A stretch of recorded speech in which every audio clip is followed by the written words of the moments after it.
Train journey చేసే వాళ్ళకి good news. ఎందుకంటే గవర్నమెంట్ అనేది కొత్త ఫీచర్ అనేది లాంచ్ చేయడం జరుగుతుంది జనవరి 2026లో. ఆ ఫీచర్ ఏంటంటే మనం ట్రైన్ టికెట్ బుక్ చేసుకున్న తర్వాత కొన్ని సిచ్యువేషన్స్ వల్ల మనకి ఆ డేట్ అనేది కొంచెం పోస్ట్ పోన్ అవుతుంది. ఐ మీన్ నెక్స్ట్ డే మనం ట్రావెల్ చేయాల్సి వస్తుంది.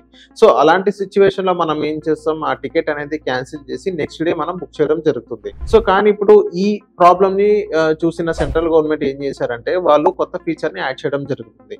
మీ టికెట్ ఏదైతే ఉందో అది నెక్స్ట్ డే మీరు పోస్ట్ పోన్ చేసుకున్నట్టు, ఐ మీన్ మన జర్నీ ఏదైతే ఉందో నెక్స్ట్ డే కానీ ఆ 2 days తర్వాత కానీ 1 week తర్వాత కానీ అలా మనం పోస్ట్ పోన్ చేసుకునేటట్టు ఒక ఫీచర్ అనేది తీసుకొస్తున్నారు. సో ఇక్కడ మనకి 2 ప్రాబ్లమ్స్ ఉన్నాయి. ఫస్ట్ ఆఫ్ ఆల్ ఏంటంటే మన టికెట్ నెక్స్ట్ డేకి పోస్ట్ పోన్ చేసుకోవాలంటే మన టికెట్ ఏంటంటే కన్ఫర్మ్ అయి ఉండాలి. ఇంకోటి ఏంటంటే వెయిటింగ్ లిస్ట్ ఉండకూడదు, ఆర్ఏసీ ఉండకూడదు. అండ్ నెక్స్ట్ ఏంటంటే నెక్స్ట్ డే ఏదైతే మనం జర్నీ చేస్తామో ఆ రోజు అక్కడ సీట్స్ అనేది అవైలబిలిటీలో ఉండాలి. అక్కడ అవైలబిలిటీలో లేకపోతే మన టికెట్ అనేది నెక్స్ట్ డేకి పోస్ట్ పోన్ అవ్వదు. ఈ 2 మేజర్ డ్రాబ్యాక్స్ ఉన్నాయి ఈ ఫీచర్ లో. ఈ ఫీచర్ మీకు ఎలా నచ్చిందో కింద కమెంట్ చేయండి.